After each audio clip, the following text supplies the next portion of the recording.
Hello friends, আমি মৌ। আর প্রতিদিনকার মতন আজকেও আমি একটা খুব সহজ রেসিপি তোমাদের সাথে শেয়ার করছি। সেটা হচ্ছে বড়ি দিয়ে বাঁধাকপির তরকারি।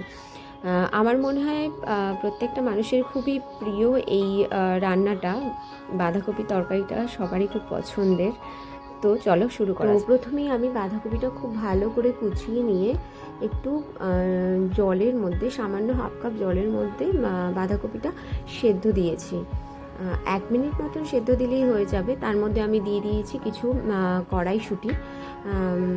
তারপরে একটু নাড়াচাড়া দিয়ে একটু ঢেকে দিয়ে কিছু সময় ভাপিয়ে নিতে হবে। তারপরে আমি দেখো এখানে নিয়ে নিয়েছি দুটো আলু ছোট করে ডুমো করে কেটে রেখেছি, আর কিছু পেঁয়াজ, ওই একটা পেঁয়াজ নিয়েছি ছোট মিডিয়াম সাইজে। আর এখানে কিছু বড়ি দিয়েছি, যেহেতু আমি বড়ি দিয়ে ভাজছি, মানে রান্নাটা করব, তো বড়িটা ভেজে নিয়েছি। তার সাথে আমি আলুগুলো লাল লাল করে এভাবে ভেজে আলুগুলো ভাজা হয়ে গেলে সেই একই তেলের মধ্যে আমি হাফ চামচ গোটা জিরে দিয়ে একটা শুকনো লঙ্কা মাঝখান দিয়ে একটু ভেঙে দিলাম। একটু ওটা লাল লাল করে ভাজা হয়ে গেলেই আমি আগে থেকেই কুচিয়ে রাখা পেঁয়াজটা দিয়ে দিলাম। পেঁয়াজটা লাল লাল করে একটু ভাজা হয়ে গেলে, সামান্য একটু নরম হয়ে এলে আগে থেকে যে আমি সেদ্ধ করে রেখেছিলাম বাঁধাকপিটা, সেটা তার মধ্যে দিয়ে দিতে হবে। তারপরে খুব ভালো করে পেঁয়াজ আর বাঁধাকপিটা ভালো করে মিশিয়ে নিতে হবে, মানে হালকা করে একটু ভাজা।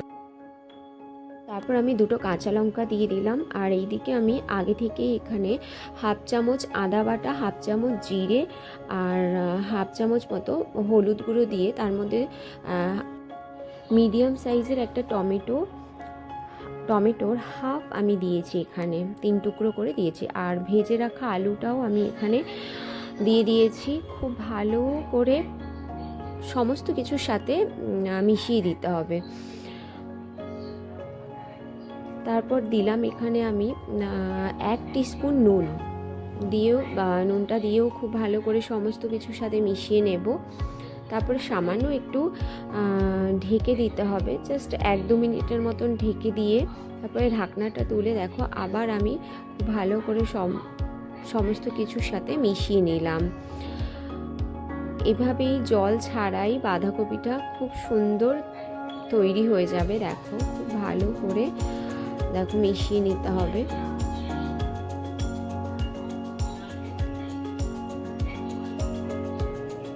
তারপর এখানে আমি দিলাম সামান্য একটু চিনি, টেস্টটা ব্যালেন্স হবে, যার জন্য আমি এখানে সামান্য চিনি দিলাম।